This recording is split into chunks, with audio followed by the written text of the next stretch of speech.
Hello मेरे प्यारे विद्यार्थियों, की हाल चाल। मैं हूं आपका बड़ा भाई धर्मवीर भारती। बच्चों, आज के इस वीडियो में हम शिक्षा और संस्कृति, जिसके लेखक हैं महात्मा गांधी, इस अध्याय को बड़े ही आसान और सरल शब्दों में इस वीडियो में हम आपको बताने वाले हैं। तो चलिए बिना देर किए इस क्लास को शुरू करते हैं। बच्चों, मैं आप लोगों को बता दूं कि इस पाठ के बाद मैं आपको इसका ऑब्जेक्टिव क्वेश्चंस भी लेकर के आऊँगा और फिर इसका सब्जेक्टिव क्वेश्चंस भी लेकर के आऊँगा। वैसे मैंने इस तरह के और सारे कई अध्याय अभी तक इस चैनल के माध्यम से आप लोगों को पढ़ा दिया है। यदि आपने उसे अभी तक नहीं देखा है तो आप जरूर जा करके देखें। उसका मैंने प्लेलिस्ट बना रखा है और वहाँ आप एक सीक्वेंस में चीज़ों को देख सकते हैं।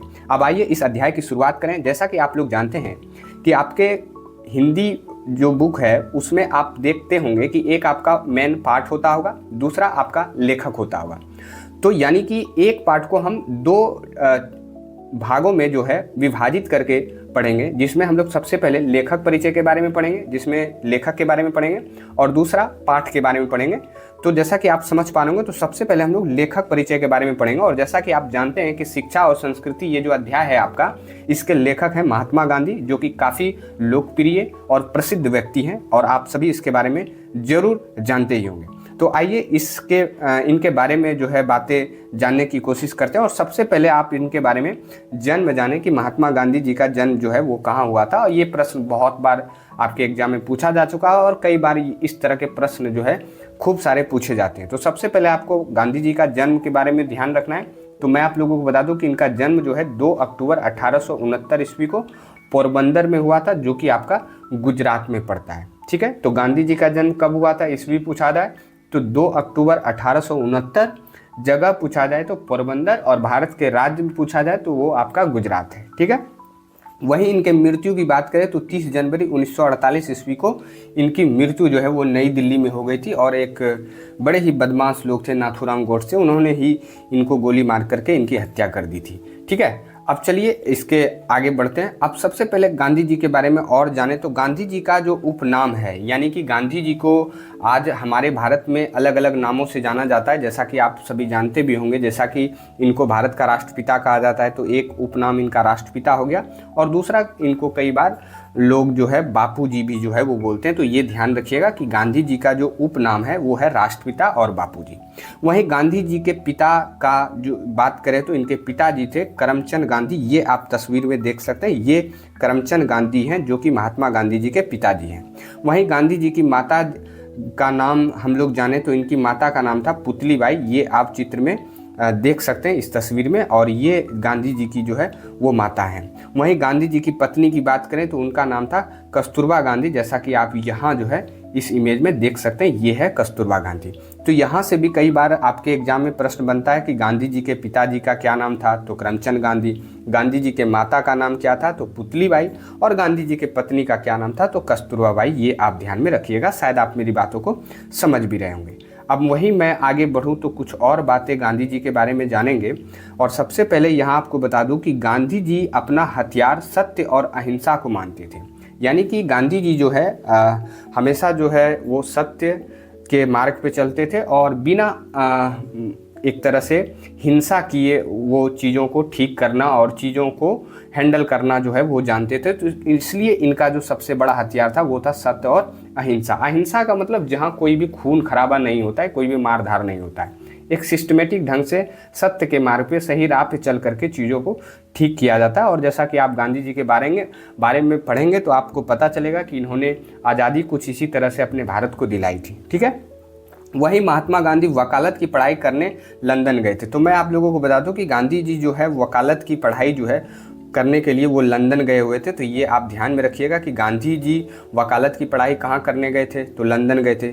जब ये लंदन गए थे वकालत की पढ़ाई करके, जब वहाँ वकालत की पढ़ाई इनकी पूरी हुई, जब ये लौटे तो उस वकालत का पहला प्रयोग ये दक्षिण अफ्रीका में जा कर के किए थे। यानी कि वकालत की पढ़ाई करके जब वहाँ से लौटे तो ये महात्मा गांधी जो है वो दक्षिण अफ्रीका गए थे और वहाँ ये 1893 से 1914 तक रहे थे।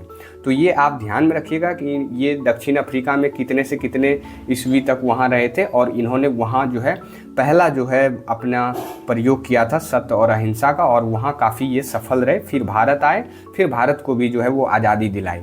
तो यहाँ एक प्रश्न और बनता है कि गांधी जी दक्षिण अफ्रीका से कब भारत आए थे? तो गांधी जी दक्षिण अफ्रीका से 1915 ईस्वी में भारत लौटे थे। तो ये आप ध्यान में रखिएगा। तो यहाँ कुछ मुख्य पॉइंट आपको क्या ध्यान रखना है। तो सबसे पहले गांधी जी का सबसे बड़ा हथियार क्या था? तो सत्य और अहिंसा।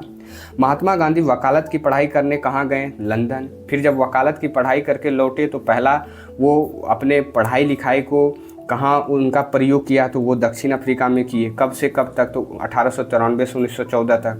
फिर गांधी जी दक्षिण अफ्रीका से कब भारत आए? तो 1915 में आए। ठीक है, तो ये बातें आप ध्यान में रखिएगा। वहीं और आगे बढ़ूं तो यहाँ आप देख सकते हैं कि इस पेज पे मैंने 2 ऑब्जेक्टिव प्रश्न लिए हैं। जैसा कि आप जानते होंगे कि आपके बिहार बोर्ड में आपके गोधुली बुक से जो है ऑब्जेक्टिव और सब्जेक्टिव दोनों तरह के प्रश्न जो है वो पूछे जाते हैं। और यहाँ आप देख सकते हैं कि मैं लेटेस्ट और अपडेटेड 2026 यानी कि इस वर्ष जो प्रश्न पूछा गया था वो मैं लेकर के आया हूँ, ताकि आप ये समझ पाएँ कि हमारे एग्जाम में प्रश्न जो है वो किस प्रकार से पूछा जाता है और हमें तैयारी जो है वो किस प्रकार से करनी है। और ये जो चैनल है यहाँ जो मैं आपको पढ़ा रहा हूँ, आपको ये विश्वास लगे कि मैं जो पढ़ा रहा हूँ वही आपका एग्जाम में आने वाली है। ठीक है, तो आपको अच्छे से अपना तैयारी करके जाना है। क्योंकि मेरा चैनल अभी नया है तो आप विश्वास कैसे करेंगे? तो ये एक तरह से मैं आपको एक प्रूफ के तौर पे चीज़ें लेकर के आया हूँ, ताकि आप हमारे कंटेंट पे विश्वास करें और ये भरोसा रखें कि यहाँ से पढ़ करके भी मैं बढ़िया नंबर जो है अपने बोर्ड एग्जाम में ला सकता हूं। तो आइए पहला प्रश्न आप कुछ इस प्रकार से देख सकते हैं कि महात्मा गांधी का सबसे बड़ा हथियार था, यानी कि महात्मा गांधी जी का सबसे बड़ा हथियार क्या था? तो मैंने आपको अभी बताया अहिंसा और सत्याग्रह, ये इनका जो है वो सबसे बड़ा जो है वो हथियार था। ठीक है, वहीं दूसरा प्रश्न है हमारा कि महात्मा गांधी वकालत की पढ़ाई करने कहाँ गए थे? तो आप जानते हैं महात्मा गांधी जी वकालत की पढ़ाई कहाँ करने गए थे? तो लंदन गए थे।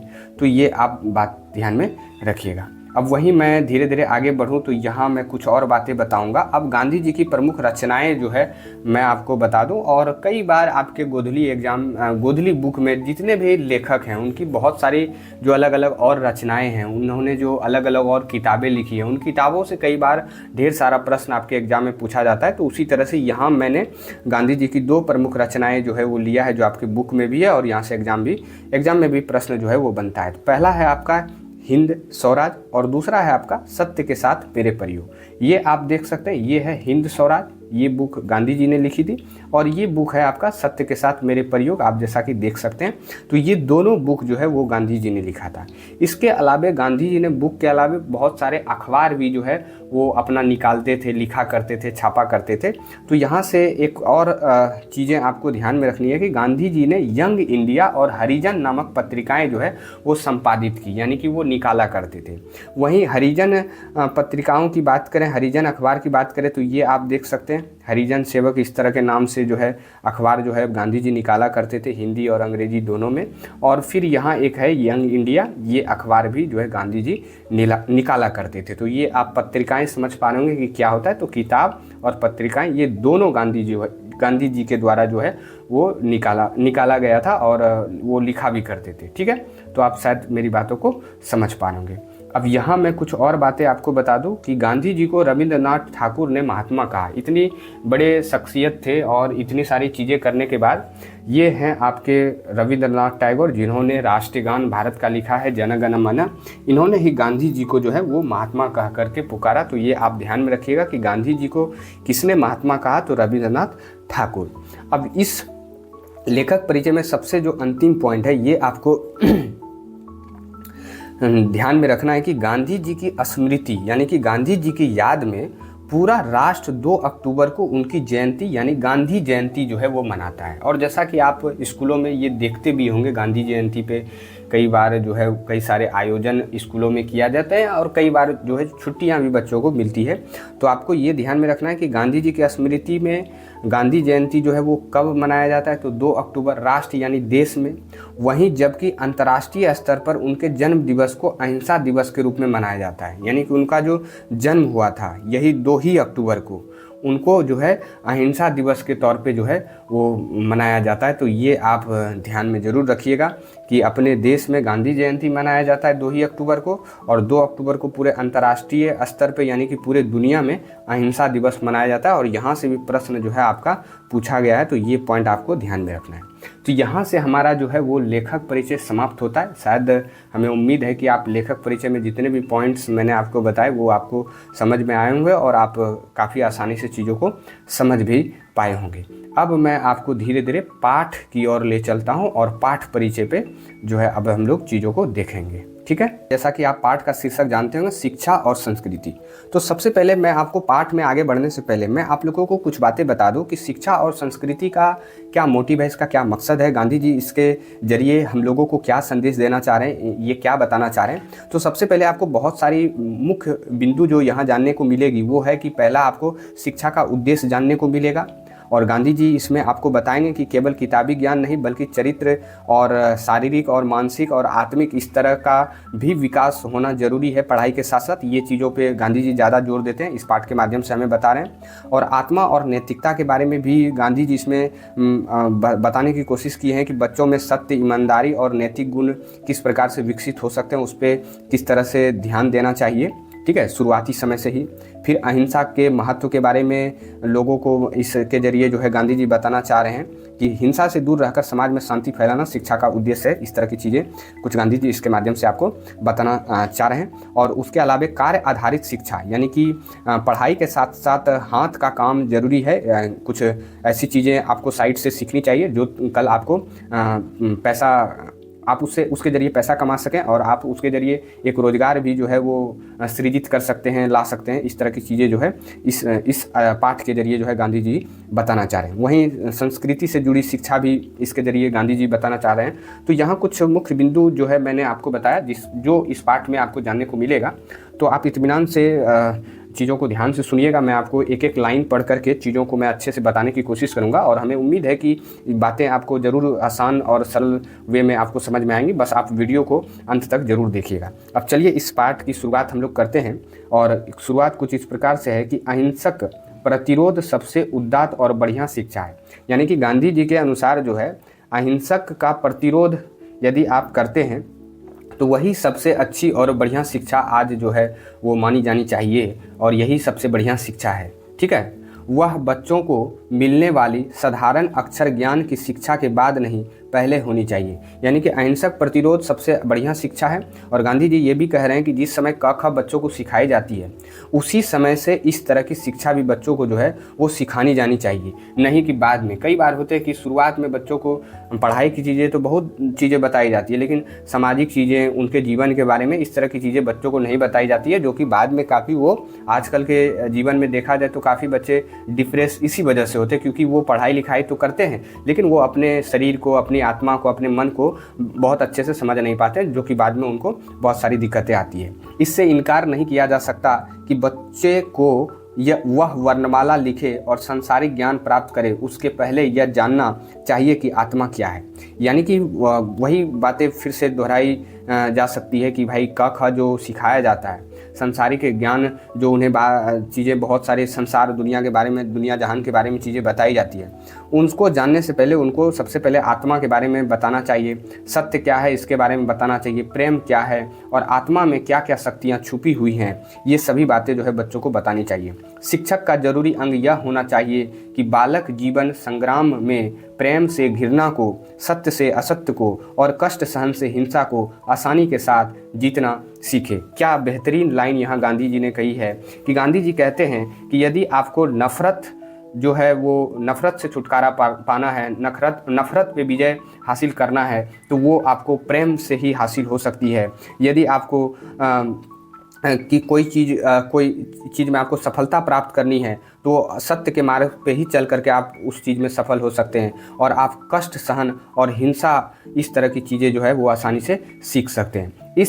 इस सत्य का बल अनुभव करने के कारण ही मैंने सत्याग्रह संग्राम के उत्तरार्ध में पहले टॉलस्टॉय फॉर्म में और बाद में फिनिक्स आश्रम में बच्चों को इसी ढंग से तालीम देने की भरसक कोशिश की थी। यानी कि यहाँ गांधी जी ये कहना चाह रहे हैं कि वो जो है बच्चों को इस तरह की बातें जो वो बता रहे हैं ये केवल बता ही नहीं रहे हैं, इन जगहों पे उन्होंने बच्चों को इस प्रकार की शिक्षा भी जो है वो देने की कोशिश की है। मेरी राय में बुद्धि की सच्ची शिक्षा शरीर की स्थूल इंद्रियों अर्थात हाथ, पैर, आँख, कान, नाक वगैरह के ठीक ठाक उपयोग और तालीम के द्वारा ही हो सकती है। यानी कि आपके शरीर में जो अलग अलग ज्ञान इंद्रियां हैं, अलग अलग जो अंग हैं, आप उसका सही से इस्तेमाल तभी कर पाएंगे जब इस तरह की आप शिक्षा जो है वो बच्चों को देंगे, या बच्चे इस तरह की शिक्षा लेने की कोशिश करेंगे, तभी इस तरह के अंगों को आप सही से इस्तेमाल जो है वो कर सकते हैं। ये मैं नहीं, ये गांधी जी कह रहे हैं। दूसरे शब्दों में, बच्चे द्वारा इंद्रियों का बुद्धिपूर्वक उपयोग उसकी बुद्धि के विकास का जल्द से जल्द और उत्तम तरीका है। ये यानी कि सबसे बढ़िया और जल्दी विकास करने वाला ये तरीका है, ये जो पढ़ने का तरीका गांधी जी बता रहे हैं। परंतु शरीर और मस्तिष्क के विकास के साथ आत्मा की जागृति भी उतनी ही नहीं होगी, तो केवल बुद्धि का विकास घटिया और एकांकी वस्तु ही साबित होगा। यानी कि गांधी जी कह रहे हैं कि यदि आप किताबी ज्ञान प्राप्त करते हैं तो उससे आपका बुद्धि का विकास तो होगा, लेकिन आत्मा आपकी उससे जागृत नहीं होगी, और ये एक घटिया किस्म की जो है वो बुद्धि साबित होगी, और वो किसी काम की उतनी अच्छी जो है वो मानी नहीं जाएगी। ये गांधी जी का ऐसा मानना था, और गांधी जी इसके जरिए वो बातें बता भी रहे हैं। आध्यात्मिक शिक्षा से मेरा मतलब हृदय की शिक्षा है। यहाँ आपको ध्यान में रखना है कि गांधी जी स्पिरिचुअल जो है शिक्षा चाह रहे थे, और इसका मतलब था हृदय की शिक्षा से। यानी कि आध्यात्मिक शिक्षा से मेरा मतलब हृदय की शिक्षा से है। इसलिए मस्तिष्क का ठीक ठीक और सर्वांगीण विकास तभी हो सकता है जब साथ साथ बच्चे की शारीरिक और आध्यात्मिक शक्तियों की भी शिक्षा होती रहे। ये सब बातें अविभाज्य हैं, इसलिए इस सिद्धांत के अनुसार यह मान लेना कुतर्क होगा कि उनका विकास अलग अलग या एक दूसरे से स्वतंत्र रूप में किया जा सकता है। यानी कि ये गलत मान लेना होगा कि पहले पढ़ाई कर लें, बाद में इसको सामाजिक चीज़ें बताएंगे, बाद में इसको आध्यात्मिक चीज़ें बताएंगे, बाद में इसको आत्मा के बारे में बताएंगे। ऐसा गांधी जी नहीं कह रहे हैं। वो कह रहे हैं कि सभी चीज़ों को साथ और समय के हिसाब से जो है बच्चों को सिखानी चाहिए। शिक्षा से मेरा अभिप्राय यह है कि बच्चे और मनुष्य के शरीर, बुद्धि और आत्मा के सभी उत्तम गुणों को प्रकट किया जाए।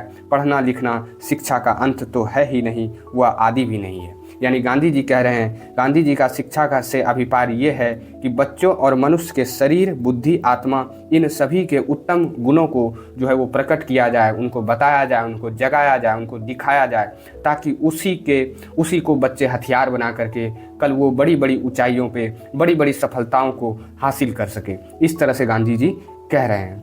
आगे मैं बढ़ूँ तो वह पुरुष और स्त्री को शिक्षा देने के साधनों में केवल एक साधन है, साक्षरता स्वयं कोई शिक्षा नहीं है।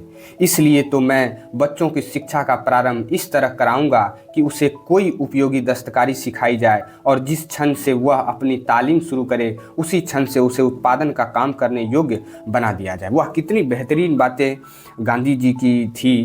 काश ये चीज़ें आज हमारे भारत में शायद छोटे पैमाने पे भी यदि इसकी शुरुआत होती तो शायद हम लोग इतने बेरोजगार तो नहीं रहते। गांधी जी कह रहे हैं कि बच्चों को शिक्षा जिस समय कराई जाती है ना, उसी समय उसको कुछ ऐसी चीज़ें सिखाई जाए बनाने के लिए। दस्तकारी का मतलब वो हाथ से चीज़ें बनाएं, और जैसे जैसे वो शिक्षा में आगे तालीम हासिल करे उस तरह से वो इधर साइड से भी चीज़ों को हाथ से अपना बना करके बेचते चले, और वो उस योग बने कि वो अपना मतलब एक तरह से कहें तो पैरों पे पहले ही खड़ा हो सके, और अपनी पढ़ाई को भी वो आगे करते रहे। मेरे मतानुसार इस प्रकार की शिक्षा पद्धति में मस्तिष्क और आत्मा का उच्चतम विकास संभव है। इतनी ही बात है कि आजकल की तरह प्रत्येक दस्तकारी केवल यांत्रिक ढंग से न सिखाकर वैज्ञानिक ढंग से सिखानी पड़ेगी। अर्थात बच्चे को प्रत्येक प्रक्रिया का कारण जानना चाहिए। मैं चाहता हूँ कि सारी शिक्षा किसी दस्तकारी या उद्योगों के द्वारा दी जाए। आपको यह ध्यान में रखना चाहिए कि प्रारंभिक शिक्षा में सफाई, तंदुरुस्ती, भोजन शास्त्र, अपना काम आप करने और घर पर माता पिता को मदद देने वगैरह के मूल सिद्धांत शामिल हो। कितनी अच्छी बात गांधी जी बच्चों के बारे में बता रहे हैं कि बच्चों को शुरुआती दस्तकारी सिखाया जाए, पढ़ाई सिखाया जाए, और प्रारंभिक शिक्षा जब उसकी शुरुआत होती है यानी कि पहली से जब उसकी पढ़ाई शुरू होती है तो उसी समय उसे सफाई, तंदुरुस्ती, भोजन शास्त्र और अपना काम स्वयं करने और माता पिता की मदद करने जैसे चीज़ों को वो ज़रूर सीखे, वो ज़रूर जाने, और इसको अपने जीवन में सिद्धांत बना करके आगे चले। यानी कि वो साफ़ सुथरा भी रहे, वो अपने शरीर का भी ध्यान रखे, अच्छा भोजन करे और माता पिता की मदद भी करे। इतनी अच्छी बातें जो है गांधी जी बता रहे हैं। मैं आगे बढ़ूं तो मौजूदा पीढ़ी के लड़कों को स्वच्छता और स्वावलंबन का कोई ज्ञान नहीं होता और वे शरीर से कमज़ोर होते हैं। यानी कि आजकल के जो बच्चे हैं उन्हें स्वच्छता यानी कि सफाई के बारे में, अपने शरीर के बारे में कुछ ज्ञान नहीं होने के कारण वो अपने शरीर पे ध्यान नहीं देते हैं, जिसकी वजह से वो काफ़ी कमज़ोर और असहाय जो है वो महसूस करते हैं। इसलिए मैं संगीतमय काव्यात के जरिए उनको अनिवार्य शारीरिक तालीम दिलवाऊंगा। इस प्रकार कटाई और धुनाई जैसे ग्रामोद्योग द्वारा प्राथमिक शिक्षा देने की मेरी योजना यह है कि यह एक ऐसी शांत सामाजिक क्रांति की अग्रदूत बने जिसमें अत्यंत दूरगामी परिणाम भरे हुए हैं। इससे नगर और ग्राम के संबंधों का एक स्वास्थ्यप्रद और नैतिक आधार प्राप्त होगा और समाज की मौजूदा आरक्षित अवस्था और वर्गों के परस्पर विषाक्त संबंधों की कुछ बड़ी से बड़ी बुराइयों को दूर करने में बहुत सहायता मिलेगी। इससे हमारे देहातों का दिन दिन बढ़ाने वाला हार्स रुक जाएगा और एक दिन ऐसी अधिक न्यायपूर्ण व्यवस्था की बुनियाद पड़ेगी जिसमें गरीब अमीर का और प्राकृतिक भेद ना हो और हर एक के लिए गुजर के लायक कमाई और स्वतंत्रता के अधिकार का आश्वासन हो। गांधी जी ग्रामीण के बारे में भी इसमें इतनी लंबी चौड़ी बातें जो मैंने पढ़ी, इसमें ग्राम यानी कि गांवों के बारे में बताए हैं कि गांवों में किस तरह की व्यवस्था होनी चाहिए, जहां बड़ा छोटा का कोई भेद ना हो, सब आगे बढ़े, सब बराबर रहे, सब पढ़े, सब अपने स्वास्थ्य का ध्यान रखे। इस तरह की चीज़ें जो है वो गाँवों में गांधी जी चाहते थे। अब आगे वहीं बढ़ूँ तो आगे कुछ इस प्रकार से है, और यह सब किसी भयंकर और रक्त रंजित वर्ग युद्ध अथवा बहुत भारी पूंजी के व्यय के बिना भी हो जाएगा। और ये सब करने के लिए कोई बड़ी रकम या बड़े रुपए की ज़रूरत नहीं है। ये कम पूंजी में भी इस तरह की चीज़ें जो है वो की जा सकती है। भारत जैसे विशाल देश का यांत्रिकरण किया गया तो इन दोनों बातों में से एक तो ज़रूर होगी। मेरी योजना में विदेशों से मंगाई हुई मशीनरी या वैज्ञानिक और यांत्रिक दक्षता पर भी लाचार होकर निर्भर करने की ज़रूरत नहीं पड़ेगी। यानी कि गांधी जी कह रहे हैं इस तरह की चीज़ें की जाए तो हमें बाहर से कोई मशीन, कोई भी चीज़ें मंगाने की ज़रूरत नहीं पड़ेगी और उस पर हमें आश्रित भी नहीं रहना पड़ेगा। आखिरी बात यह है कि बड़े बड़े विशेषज्ञों की बुद्धि की ज़रूरत न होने के कारण एक तरह से जनसाधारण के भाग्य का निपटारा स्वयं उन्हीं के हाथ में रहेगा। जब भारत को स्वराज मिल जाएगा तब शिक्षा का क्या ध्येय होगा? चरित्र निर्माण में साहस, बल, सदाचार और बड़े लक्ष्य के लिए काम करने में आत्मोत्सर्ग की शक्ति का विकास करने की कोशिश करूंगा। गांधी जी का शिक्षा का ध्येय किससे है? देखिए, चरित्र निर्माण से है, साहस से है, बल से है, सदाचार से है, बड़े लक्ष्य के लिए काम करने से है, आत्मोत्सर्ग की शक्ति से है। इस तरह का प्रयास गांधी जी करेंगे। यह साक्षरता से ज़्यादा महत्वपूर्ण है। किताबी ज्ञान तो उसे बड़े उद्देश्य का एक साधन मात्र है। मेरा ख्याल है कि अगर व्यक्ति का चरित्र निर्माण करने में हम सफल हो जाएंगे तो समाज अपना काम आप संभाल लेगा। यानी कि गांधी जी कितनी अच्छी बातें कर रहे हैं कि यदि मैं लोगों को उसके चरित्र का निर्माण कर दूं तो बाकी काम वो अपने आप ही कर लेंगे। हम लोगों को उतने ज़्यादा कुछ करने की फिर ज़रूरत जो है वो नहीं पड़ेगी। ठीक है, अब आगे मैं बढ़ूं तो इस प्रकार जिन व्यक्तियों का विकास हो जाएगा उनके हाथों में समाज के संगठन का काम मैं खुशी से सौंप दूंगा। मैं चाहता हूं कि उसे भाषा अंग्रेजी में और इसी तरह संसार की अन्य भाषाओं में जो ज्ञान भंडार भरा पड़ा है उसे राष्ट्र अपनी ही देसी भाषाओं के द्वारा प्राप्त करे। मुझे रविंद्रनाथ की अपूर्व रचनाओं की खूबियाँ जानने के लिए बांग्ला सीखने की ज़रूरत नहीं, वे मुझे अच्छे अनुवादों से मिल जाती हैं। गुजराती लड़कों और लड़कियों को टॉलस्टॉय की छोटी छोटी कहानियों से लाभ उठाने के लिए रूसी भाषा सीखने की आवश्यकता नहीं है, वे तो उन्हें अच्छे अनुवादों के जरिए सीख लेते हैं।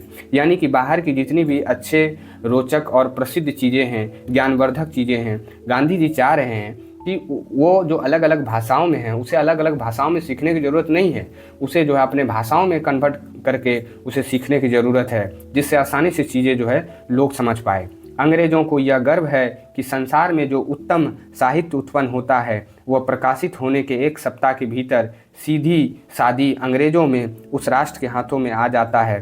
शेक्सपियर और मिल्टन ने जो कुछ सोचा या लिखा है उसके उत्तम भाग को प्राप्त करने के लिए मुझे अंग्रेजी सीखने की ज़रूरत क्यों हो। ये जो शेक्सपियर हैं ये अंग्रेजी लेखक हैं और ये जो मिल्टन हैं ये रूसी लेखक हैं। तो इस तरह की भाषाओं, ये बहुत प्रसिद्ध लेखक हैं, इन्होंने बहुत सारी अच्छी बातें बताई है जो गांधी जी कह रहे हैं कि जाननी चाहिए, लेकिन उसके लिए अंग्रेजी या रूसी भाषा सीखने की ज़रूरत नहीं है। हम अपनी भाषाओं में भी चीज़ों को सीख सकते हैं। ठीक है, यह अच्छी मितव्ययता होगी यदि हम विद्यार्थियों का एक अलग वर्ग ऐसा रख दें जिसका काम यह हो कि संसार की भिन्न भिन्न भाषाओं में से सीखने की उत्तम बातें वह जान ले और उनके अनुवाद देसी भाषाओं में करके देता रहे। अब देखिए यहाँ ये बात रहे कि कुछ ऐसे ग्रुप्स हो लड़कों का, विद्यार्थियों का, जो अलग अलग भाषाएं वही लोग कम से कम सीखे और वो सीख करके अलग अलग भाषाओं की जो अच्छी किताबें हैं उसे पढ़े और फिर उसे हिंदी में अनुवाद करके आम लोगों तक भी पहुंचाए जो केवल हिंदी भाषा जानते हैं। ठीक है, इस तरह का कुछ सिस्टम चाह रहे थे गांधी जी। यह बात मेरे विचार में भी नहीं आ सकती कि हम कुप मुंडुक बन जाएं या अपने चारों ओर दीवारें खड़ी कर लें, मगर मेरा नम्रतापूर्वक यह कथन जरूर है कि दूसरी संस्कृतियों की समाज और कद्र स्वयं अपनी संस्कृति की कद्र होने और उसे हजम कर लेने के बाद होनी चाहिए, पहले हरगिज नहीं। यानी कि गांधी जी कह रहे हैं आप दूसरी संस्कृतियों के बारे में जानें, आप दूसरी किताबों के बारे में जानें, दूसरी ज्ञानवर्धक बातें भी जानें, लेकिन पहले अपने देश के बारे में जानें, अपने देश के ज्ञानवर्धक, अपनी देश के संस्कृति, अपने देश के पहले चीज़ों को जानें, फिर आप दूसरे देश की चीज़ों को जानें। मेरा दृढ़ मत है कि कोई संस्कृति इतने रत्न भंडार से भरी हुई नहीं है जितनी हमारी संस्कृति है। हमने उसे जाना नहीं है, हमें तो उसके अध्ययन को तुच्छ मानना और उसका मूल्य कम करना सिखाया गया है। हमने उसके अनुसार जीवन बिताना छोड़ दिया है। गांधी जी कितनी बहुत अच्छी बातें कर रहे हैं कि हम लोग शुरू से ही ये देखते हैं कि हमारे देश की अपनी संस्कृति अच्छी है ही नहीं है, हमें तो इसे तुच्छ और छोटा जो है वो सिखाया गया है, जिस वजह से हम विदेश की चीज़ों को अपनाते रहते हैं, विदेशों में ही घुसे पड़े जा रहे हैं और विदेशों की चीज़ें ही हमें अच्छी लगती है, उससे हम लोग शोभित तो करते हैं मॉडर्निटी का। आजकल तो ये खूब हो रहा है, इसका ज्ञान हो मगर उस पर अमल न किया जाए तो वह मसाले में रखी हुई लाश जैसी है जो शायद दिखने में सुंदर हो।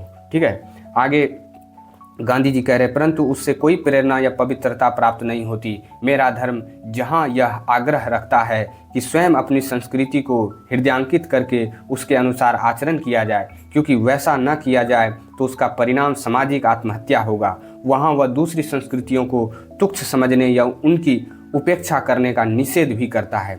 कोई संस्कृति जिंदा नहीं रह सकती अगर वह दूसरों का बहिष्कार करने की कोशिश करती है। इस समय भारत में युद्ध, आर्य संस्कृति जैसी कोई चीज़ मौजूद नहीं है।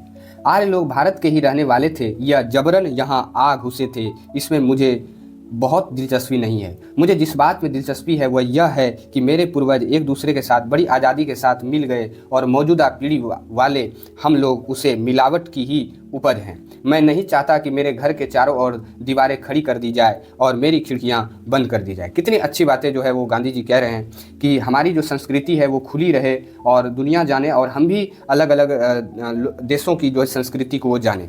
मैं चाहता हूँ कि सब देशों की संस्कृति की हवा मेरे घर के चारों ओर अधिक से अधिक स्वतंत्रता के साथ बहती रहे, मगर मैं उसमें से किसी के झोंके में उड़ नहीं जाऊँगा।